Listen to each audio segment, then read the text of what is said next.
Hello, everyone.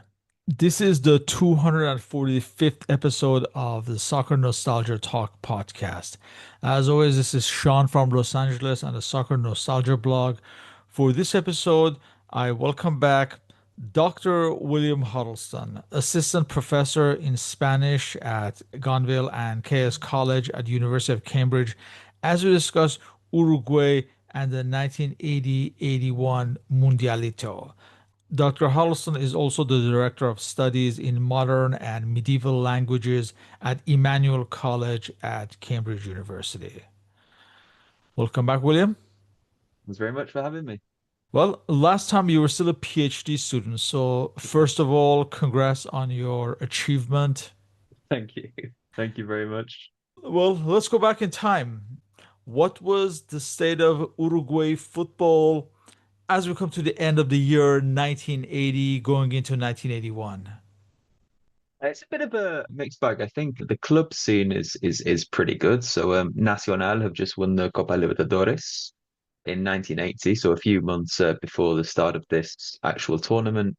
Peñarol are also looking good. They go on to win the Libertadores a couple of years after that. But I think you can also start to see the beginning of this, maybe a sort of general economic decline within the Uruguayan league system, which means that basically domestically, the clubs within the league need to start selling their players.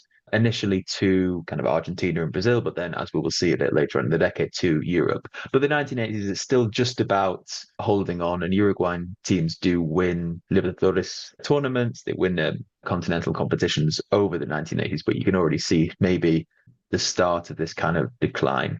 And internationally, things are also looking pretty good. So, as we will see, Uruguay will win this tournament in 1980 and 1981, and then it will sort of form the basis for some successful Copa America teams in the 1980s. But obviously, it's quite difficult because Uruguay is constantly comparing itself to the tournaments that we've previously discussed. So 1924, 1928, 1930, and then 1950. It's difficult now at this stage to kind of imagine already. It's difficult to imagine Uruguay winning the kind of World Cup again. So maybe we're in the sort of last gasps of this kind of international glory that Uruguay had enjoyed previously. Where was the nation in socio-political terms as we come to this new decade, and how did that have an impact on football? It's not brilliant. It's so Uruguay is under what's called a civic military dictatorship in the 1970s and 1980s. And by civic military, that means that there isn't an explicit kind of coup d'etat in the same way that you would have, for example, in Chile. It's this almost a sort of slow, kind of more sinister seizure of power by military figures within Uruguay, with civilian heads of states kind of maintaining this vague appearance of normality. But Uruguay has an incredibly brutal dictatorship throughout this period. I think per capita, it has the highest number of kind of disappearances. I think at one point, 20% of the population had been imprisoned for quote unquote subversive political activity. So Uruguay is really struggling in terms of its sort of political structure. Economically, it's also quite weak. And this is effectively what brings an end to this dictatorship, is this kind of broader economic collapse. Although we're kind of in the middle of it in the 1980 and 1981. And in fact, just a month before this tournament, there had Mm. been a referendum vote on a new constitution, I believe. Yes, so that would have really solidified the Pacific military dictatorship's claims on power to the kind of future direction of the Uruguayan nation state. But as you say, it was defeated. It was fairly close. I think it was mid 50s to mid 40s, but it was nevertheless fairly conclusive that the Uruguayan population had rejected this kind of continued leadership. And there's really no way back for the dictatorship. People know that it's on its last legs, which makes this tournament itself quite weird because it's after this kind of really obvious defeat for the dictatorship, which, as you say, happens about a month before the tournament. You mentioned that internationally there were signs that Uruguay were slipping. In some ways, was it a time of crisis? As let's not forget, Uruguay had actually failed to qualify to the 1978 World Cup in neighboring Argentina. I think that was a big shock. It's interesting though because I'm not sure if it's specifically the case that Uruguay is slipping or that other teams within South America are becoming stronger.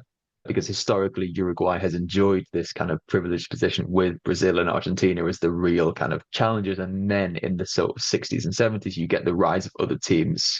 So Paraguay are very strong in the 70s. Peru are coming in strong. Colombia, all these other countries are coming in to sort of challenge that sort of like triple dominance within Latin American football. So it's maybe less a case of Uruguay slipping and more a case of other Latin American teams, other South American teams, I should say, becoming even stronger and sort of challenging that position of dominance. Can you describe this idea of a Mundialito and Mm. how it was conceived and its format? Yeah, so there are a few sort of interesting ideas on how it actually came to be. So Mundialito, the full title of it is it's Copa de Oro de Campeones Mundiales, so the Gold Cup for World Champions.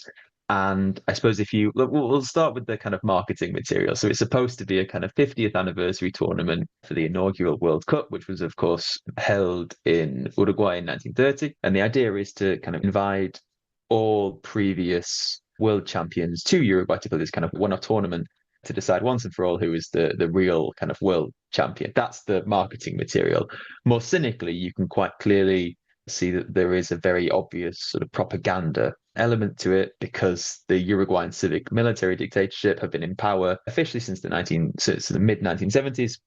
And in 1978, there is the World Cup in Argentina, and they're very clearly looking across the River Plate and they're thinking to themselves, that's worked out pretty well for the Argentinians, for the Argentinian military dictatorship. Why don't we try something like that over here? And they recruit Joao Havelange, who at this point is head of FIFA, and they basically convince him. Unclear how this has happened because he's not going to tell us. They basically convince him to sort of give official FIFA approval to this one-off tournament. But yeah, I think in a very sort of cynical idea because there's no real notion that this should exist as a tournament, as an event before the military dictatorship is in power. It's quite clearly a sort of spin-off of what Argentina was trying to do in 1978. This mini tournament, like you said, would involve all the previous World Cup winners: Mm. Uruguay, Italy, West Germany, Brazil, Argentina. However, England Yes. declined to participate, and the Yeah. Dutch had to replace them as the finalists of the two previous World Cup finals. Yeah, we're quite an awkward country, really, in England. So it's the explanation does sort of make sense. It would have been held. The tournament was held in December 1980 and January 1981, which is right in the middle of the English league system. And there is some sort of disagreement on whether the FA or the coach of the national team were in favour of going. But what happens in the end is that there are these meetings within the FA, within the English Football Association, to decide on whether teams, individual clubs will release their players. And they basically say, no, it's right in the middle of the league season. They're not going to do that. There are a few interesting proposals suggested. One of them is to take basically one player from each club in the top division and sort of kind of like create a sort of ersatz team that way, but it doesn't really work. And so, yes, as you say, in a quite interesting sort of parallel of what happened in the first World Cup, England refused to go. So in 1980, as you say, the Netherlands, fresh from that defeat on the other side of the River Plate in Argentina, take their place. Do you know what the global press reaction was in general to this so-called mini World Cup? It's a bit mixed. I think from the English side, there's very little. I think it's not really seen as anything more than a kind of glorified friendly tournament. I think the press generally struggle to really conceive of it in any kind of footballing terms. It just seems like a very strange a spin-off. Obviously, people are aware of how the Argentinian World Cup had been used in 1978, so I think people are very wary. They have a consciousness of how this event could be used, probably will be manipulated. So people are very wary about getting too involved in it. It's different in Europe, I think, a little bit because Silvio Berlusconi is one of the sort of interesting figures who pops up in this moment. And he is, I think, given most of the Italian and European broadcasting rights. So I think there's a bit of more of a media push Oh yes, his within Canal Europe. 5 Yes, yeah, yeah. empire, yeah.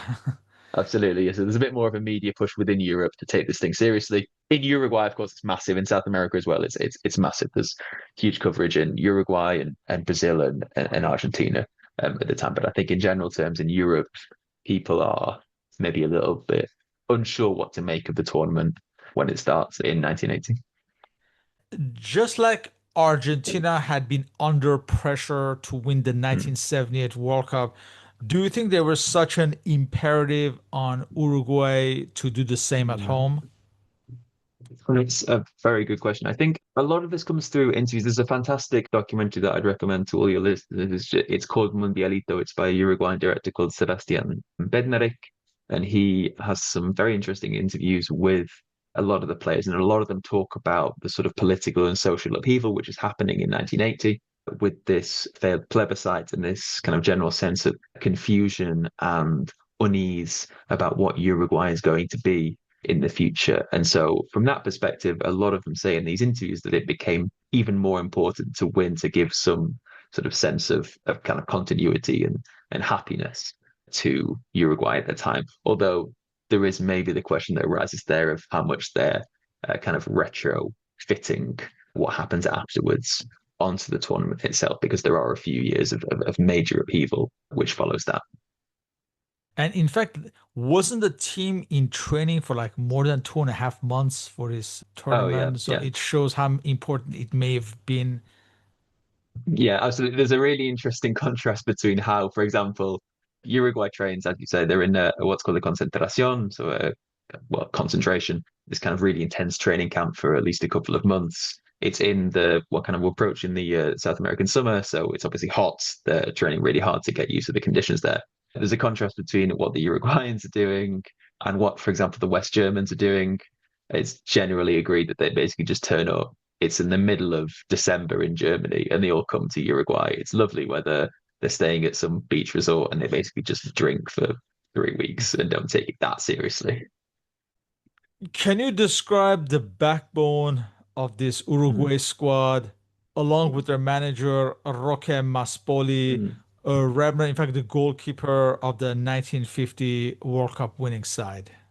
Yeah, absolutely. So I think I'll start with Mass Bunny because he's a really interesting echo, and the entire point of the tournament is that it's supposed to be an echo of this kind of glorious Uruguayan past. Firstly, to kind of hark back to 1930 and the inaugural World Cup, but then also 1950 and this moment of incredible triumph against Brazil, where, as you say, Maspoli was the goalkeeper. And he's been a fairly successful coach for Uruguay at that time. He's still relatively early in his tenure. I think he's only been in since 1977, perhaps, although I could be wrong on that. It's also a really interesting time in the way that the Uruguayan squad can be constituted. So most of the team, I think only one player plays outside of Uruguay. The majority play for the big two in Nacional and Peñarol, and the rest of the squad are kind of joined from different clubs within Uruguay. But this is one of the last tournaments where that can actually happen because, as I mentioned before, the sort of economic structure of football is changing such that there is now not enough money in the Uruguayan league system to hold on to these top players. So in future tournaments, that Uruguayan squad will be gathered mainly from overseas. But for this tournament, the majority are from Nacional and Peñarol, and only De Leon, I think, plays overseas. He plays for a Brazilian team, which I've forgotten at this Grêmio. moment. Gremio, that's the one. Yeah. The team was led by the captain Rodolfo Rodriguez. As you said, Hmm. De Leon was the only foreign-based player with Grêmio in Brazil, with whom he would win the Copa Libertadores as well. And in fact, he would win it later with Nacional as well. Yes. You have other standouts like Valdemir Victorino, Venancio Ramos, Ruben Paz. Ruben Paz was regarded as Uruguay's answer to Diego Maradona. Absolutely, he was. Was this a justifiable comparison at the time? At the time, yeah, because at the time Maradona's still very young. No one really knows how good he's actually going to be. So at the time, they're probably on a kind of equal footing. Obviously, saying that in 2026 is slightly ridiculous, but no one's really thinking in those terms at the time. So yeah, at the moment, Ruben Paz has just come off a great season for Peñarol. He will go on to get these kind of big money moves to Europe. So he plays in France for Racing in Paris. He plays in Italy for Genoa. And at the time, he does have this kind of almost equal status as this bright young star in the same way that Maradona did. But obviously, Maradona's going to go on to a bit more success, we can say. Let's look at the other participants and some of the famous names on Mm, display. For Brazil, they had appointed Tele Santana in 1980, who would form the backbone of the great 1982 side. Zico would be missing from this tournament as he was injured in the last minute. And someone like Falcao was not released by his club Roma. But there was still more than enough of a talented side left with the likes of Captain Socrates. You have the likes of Oscar, Luizinho, Junior, Cerezo, Batista, Paulo Isidoro. So many players of the great 1982 side. Argentina are the defending World Cup champions, managed by Cesar Luis Menotti. Again, many of the familiar names who had won the World Cup, plus Maradona. We have Ubaldo Filo, Daniel Passarella, captain of a team, Tarantini, Gallego, Ozzy Ardiles from Tottenham, Daniel Bertoni from Fiorentina, the young Ramon Diaz, of course, the star of the last World Cup, Mario Kempes, among others. West Germany, who had just won the 1980 Euros, still undefeated under their new manager, Jupp Derval. Yeah, Karl-Heinz Rummenigge was the global star of West Germany at this point. Other familiar names who would become runners-up in the next World Cup: Harald Schumacher in goal, Kalt, Karl-Heinz Forster, Rainer Bonhoff, Hans-Peter Bregel, Hansi Müller, Horst Hrubesch, among others. The Dutch were in somewhat disarray. This is the 1970s generation that is starting to slip, to start to mm, go in decline. You have some of the familiar names from the 70s: Ernie Brands, the Van der Kerkhoff twins, among others.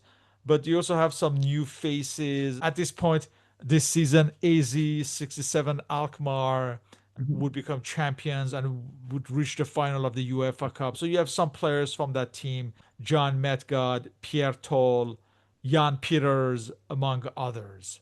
So there's a lot of young players. They did not include some of the mainstays like Ruud Krol, Johan Niskens, Johnny Rep, among others.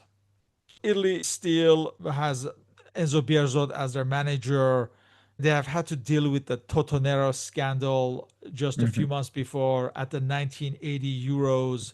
That was a disappointment for the national team as a result. Paolo Rossi is obviously suspended along with Bruno Giordano. You have the likes of the Juventus contingent. Well, Dino Zoff, the captain of the team, is missing, but you have others like Cabrini, Gentile, Scirea, Tardelli as the part of the Juventus block. Others, like I mentioned, Dino Zoff was missing along with Franco Causio and Roberto Bettega. Also, just before the tournament, they had to endure the tragic death of the general manager of the national team, Gigi Peronace, who died in a heart attack in the team hotel. During the matches, they would wear black armbands as a show of respect. mm. As you see, most of the teams are well armed, but they're not fully armed. Some No. players are missing because, like you said, this is happening at the middle of the season. Naturally, there would be absences. Yeah, absolutely. I think, as you say, the Germany team in particular is a little bit weakened because they don't have any of their players from Spain. I believe. I think the Spanish clubs refused to release them, which is weakened them. And then obviously we've talked about their preparation not being Yeah. as good as it could do. But yeah, so definitely, the Argentinian Brazilian squads are very strong. For Argentina, I think it's 9 of the 11 players who start the 1978 World Cup final start their first match. in Uruguay. And then they bring in Maradona as well, which is a pretty good addition to the side, I think we can say. One of the interesting players I think in this is Socrates, not only because he's such a wonderful footballer as well, but also because I think this tournament will go on to be quite influential in his political development as well, because obviously he will go on to lead this Democracia Corintiana in the 1980s. And in his interview for this film, which I've mentioned, Mundialito, he talks about the fact that at the time, there's this very limited political consciousness within the Brazilian squad about what's actually happening in Uruguay. So when they talk about the papers, the newspapers rather, he says he brings it into the team room. Everyone just picks up the sports papers and then throws away all the other stuff. And I think this tournament, this sense of being almost used in a way as part of this propaganda push, will be really influential in the way that he develops himself politically as a footballer in the next few years. But in the tournament itself, he's also just a fantastic player. He looks so kind of cool and calm on the pitch, and it's all of these matches are on YouTube, so you can see him play and just sort of glide around the midfield, and it's amazing to see. All these matches would take place at Estadio Centenario at Mhm. Montevideo. Yes. The tournament kicked off at the end of the year on December 30th as Uruguay, the hosts, faced the Netherlands. So this match, Uruguay would win 2-0. Venancio Ramos scoring in the 31st minute. And just before halftime, Valdemar Victorino would score the second with a header. Mhm. And Uruguay would win 2-0. In this group, in this first group, you have Uruguay, the Dutch, and Italy. And on the other group, you have Brazil, Argentina, and West Germany. Uruguay followed that up with another win, this time at the New Year on January 3rd against Italy. Uruguay would win 2-0. This is a match where somewhat ill-tempered, as Mhm. there would be three sending offs. The Uruguayan Jose Moreira and Antonio Cabrini were jointly sent off in the 69th minute, and Marco Tardelli was sent off just before the end after a vicious foul on Ruben Paz. Yeah. This one, Uruguay would win 2-0 in the 67th minute. They're awarded a penalty kick, and Julio Cesar Morales scored from the spot. And in Yeah. the 81st minute, Uruguay doubled the lead again through Valdemar Victorino. That award of the penalty, I think, is what sparks off. So the two players sent off for fighting with each other, and the referee sent them both off. But I think it's the award of the penalty, which is very, very controversial. It's quite unclear from the actual footage that we've got. I think that's just because 1980s cameras aren't brilliant, but it looks a bit soft. I think we could say that, and there is a sense amongst the Italian teams that they're being a little bit sort of cheated here a little bit. So that's where that frustration comes up. And then, yeah, towards the end of the match, Tardelli loses his patience a little bit and just kicks out at someone, and he's sent off as well. So Uruguay would qualify for their final, which meant that the last match on January 6th in the group between the Dutch and the Italians was a dead rubber. This gave the opportunity, I guess, to Italy to reshuffle its squad. Similarly for the Dutch. For Italy, on that day, there was a certain debutant, Carlo Yes. Ancelotti, who celebrated by scoring with a long range shot from outside of the box in the 7th minute. Yeah. But just 8 minutes later, in the 15th minute, the Dutch captain, Jan Pieters, scored with an even farther long range effort, which was reminiscent of their matches in 1978 World Cup. It happens quite a bit in these kind of dead rubber matches. It reminds me of the third place playoff in the 2010 World Cup, is that if there's not that much on it, people just shoot from anywhere, and you do actually Uh, get some of the best goals from those matches. the match ended as a 1-1 tie. Both European nations were out. It's hard to say if any of them actually took this tournament seriously, Mm. but yeah, Uruguay were in the final. Now, Group B, you have Brazil, Argentina, and West Germany. Argentina had actually had tested themselves in practice matches against national teams just weeks before this tournament. So they had defeated Switzerland 5-0 in December. It's fair to say they would have been fitter than the West Germans ahead of this Yeah. match. They do go down in their first match against West Germany. They are trailing until the mid 80th minute. But then, yeah, maybe that's a little bit of an indication of the German team's fitness. They get to minute Yes. 80, 80 something, and then they can't really run anymore. So this match is on New Year's Day, January Mm. 1st, Argentina against West Germany. West Germany would take the lead through a Horst Trubesch header from a corner kick from the left side from Hansi Müller in the 41st minute. But like you said, Argentina were better and had more of the possession and they would eventually get back into the game before the end. It's fair to say that Hans-Peter Briegel marked Diego Maradona out of the game, and Mhm. Maradona himself would praise Briegel for this achievement. But it would unravel towards the end for them. And for Argentina, Mario Kempes' tournament ended after the first half when he was injured and had to be replaced. And near the end, in the 84th minute, there's an own goal by Manfred Kaltz, and the match is tied. And just before the end, in the 88th minute, Ramon Diaz scores the winner. Argentina win, and this was Jupp Derval's first defeat as West Germany manager after 23 matches. Next, a few days later on January 4th, you have Brazil and Argentina facing one another. For this match, Diego Maradona gives Argentina the lead in the 30th minute, but early in the second half, Brazil tied the match through Edevaldo, and the match would end as a 1-1 tie.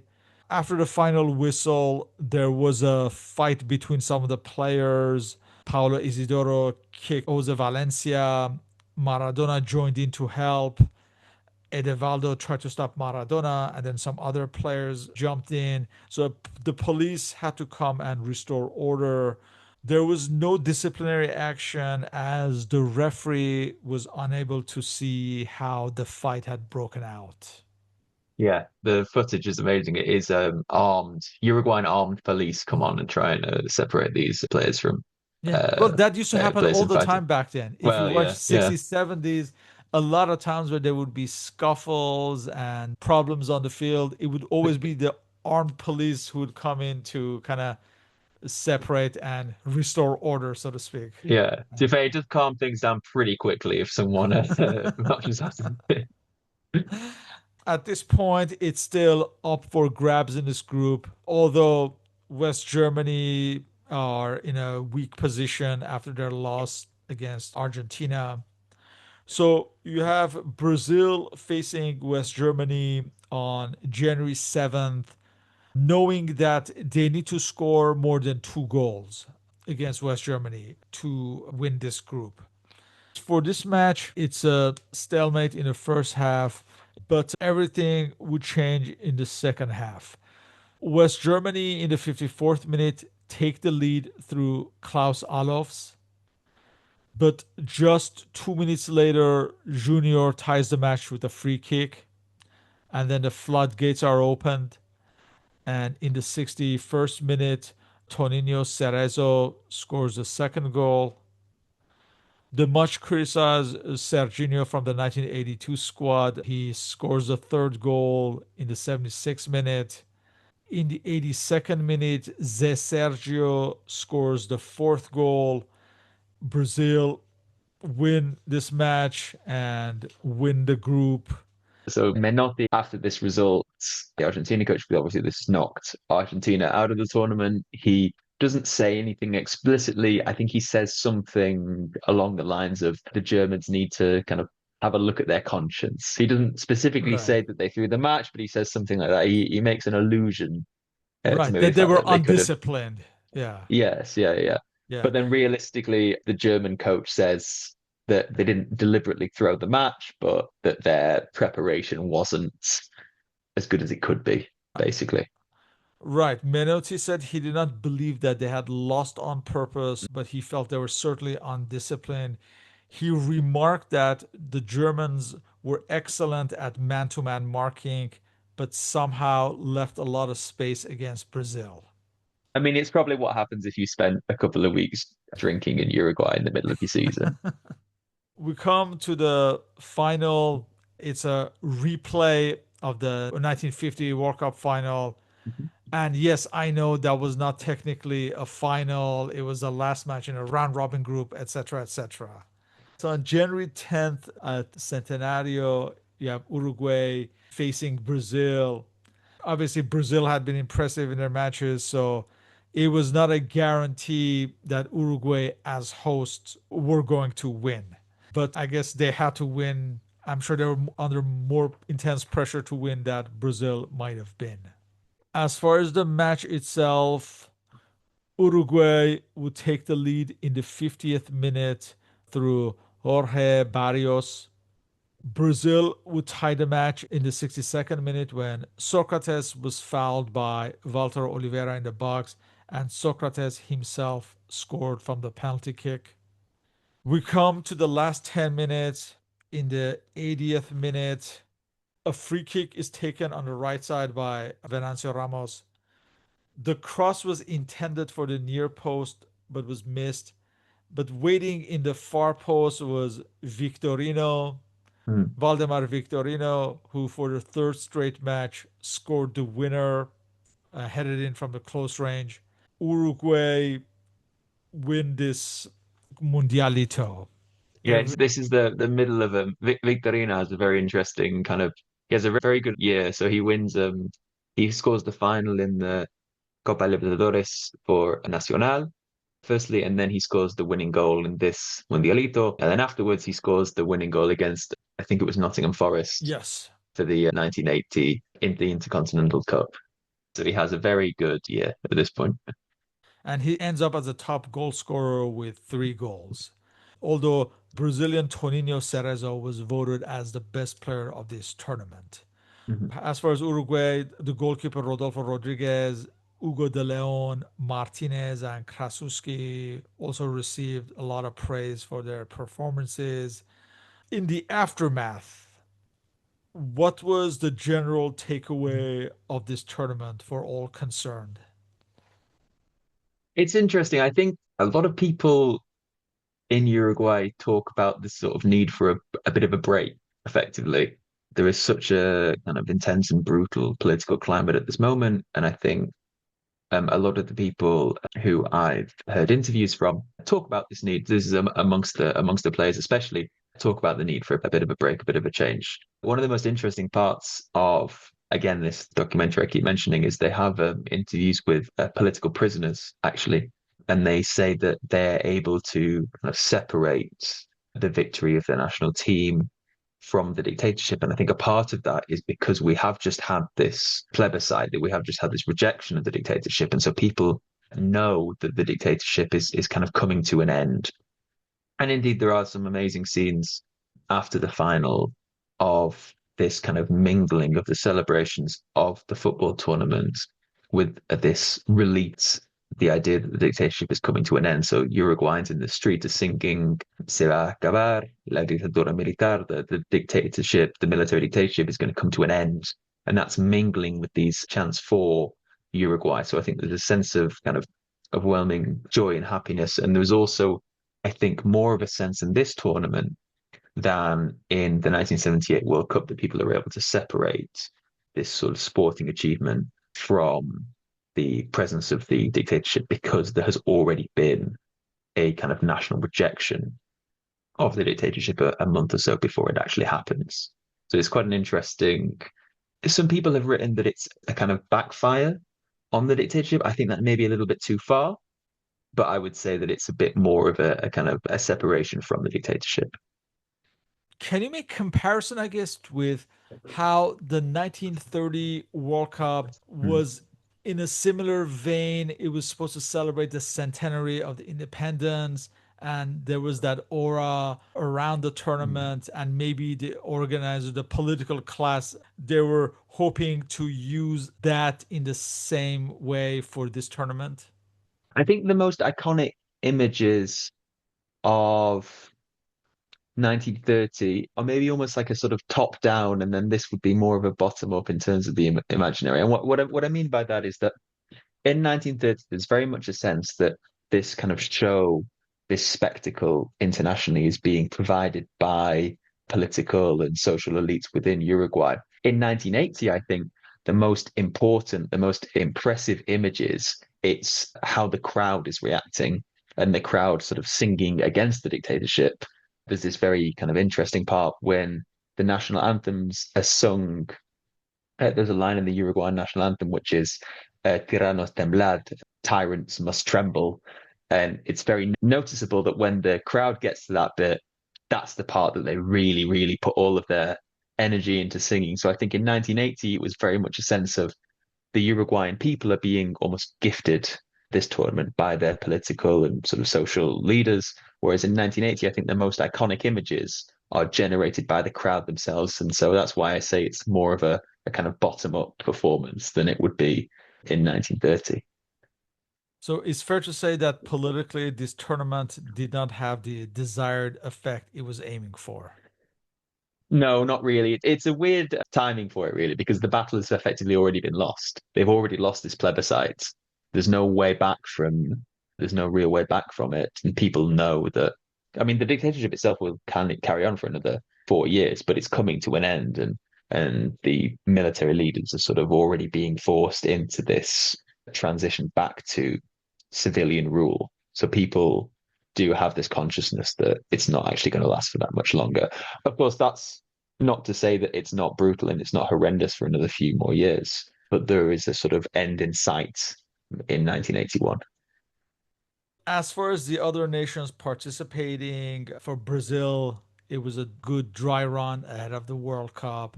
Obviously, with the Zico and Falcao included, the team would have been much different. But like the likes of Socrates, Cerezo Jr., all those players stood out. Luizinho, Edevaldo, all those players, they had a good performance. For Argentina, it was a last semi-competitive environment before the 1982 World Cup. You have again glimpses of Maradona.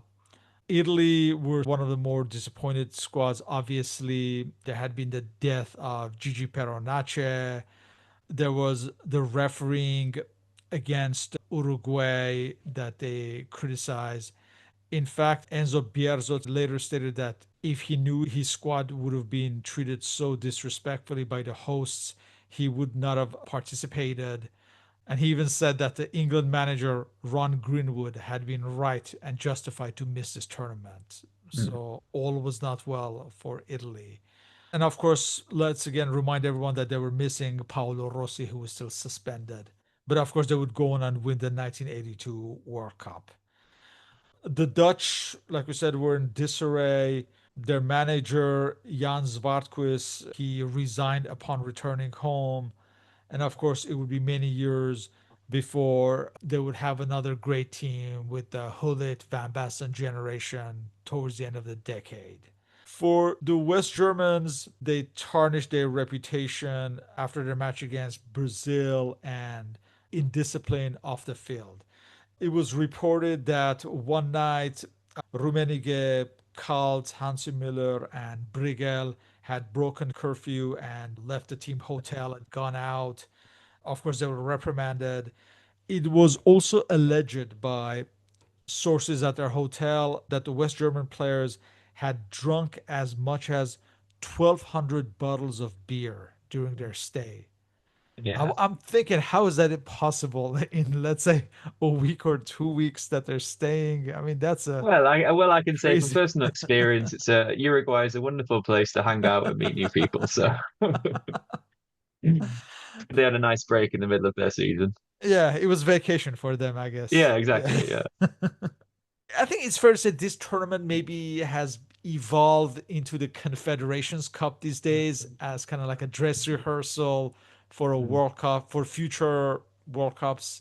Yeah, it's something like that. I think it had that sort of same sort of a status of it is nominally a competitive tournament, but at the same time, no one takes it as seriously as the other international tournaments that you're that people are kind of involved in. And the timing of it during the Christmas break was not ideal. No. In sporting terms, Uruguay did not build up on this victory and, in fact, failed to qualify for the 1982 World Cup, Mm. though they did win the 1983 Copa America. So, what were the reasons you think? Not really. I think at this point we're sort of entering in a new kind of generation, and sort of the bedrock of the teams that are so successful in the middle of the 1980s is Enzo Francescoli, the wonderful attacking midfielder, and he comes in a little bit later. So I think there's a sense in 1982 for the rest of that campaign is a squad kind of aging out of things, and there's a sort of transitional phase, and it's not until the kind of mid kind of 1980s that it really starts to solidify again around this wonderful player in Francescoli. I don't think Ruben Paz is a wonderful player, but I don't think he's quite at the level that people expect or hope he's going to be. And it's really Francescoli that the team can be built around a little bit later on. In closing, how is this Mundialito looked upon historically after more than 40 years, despite all the politics in the background? Is it still a reference or is it mainly remembered by football historians? I'd say it's probably more of a niche thing. It's probably something that people like us think about more than the kind of Uruguayan population at large, and especially because in the 1980s you have the Copa America wins. Those are probably remembered more in Uruguay than this individual tournament. It's less tainted than I think it could have been. I think it's an interesting kind of counterexample to think about how this tournament would have been remembered if, for example, the dictatorship had just won that plebiscite. I think that would have shifted the kind of understanding of it in general. But specifically in sporting terms, I think, as we've said, the European teams maybe aren't taking it as seriously as they could have done. And I think that means that people don't necessarily think that it was as great a triumph as, for example, the Copa Americas, when obviously everyone is taking it as seriously as they can. So I think in sporting terms, it is not particularly well remembered in general terms. Obviously, in Uruguay, it has a different status. In Uruguay, it has this kind of sense of kind of historic glory. And that was by design because it was built into, it was supposed to celebrate 50 years since the 1930 World Cup, and then it's 30 years after the 1950 Maracanazo. And so, in historical terms, it has quite nice sort of echoes of these periods of historical greatness within Uruguay. But as a sporting event, I don't think it's probably remembered with much fondness. With that, I would like to thank you for your participation in this interview. All our respective contact information is listed on the blog and podcast uploads. So, William, thank you once again and hope to continue these discussions on football history. Thank you very much. Thank you.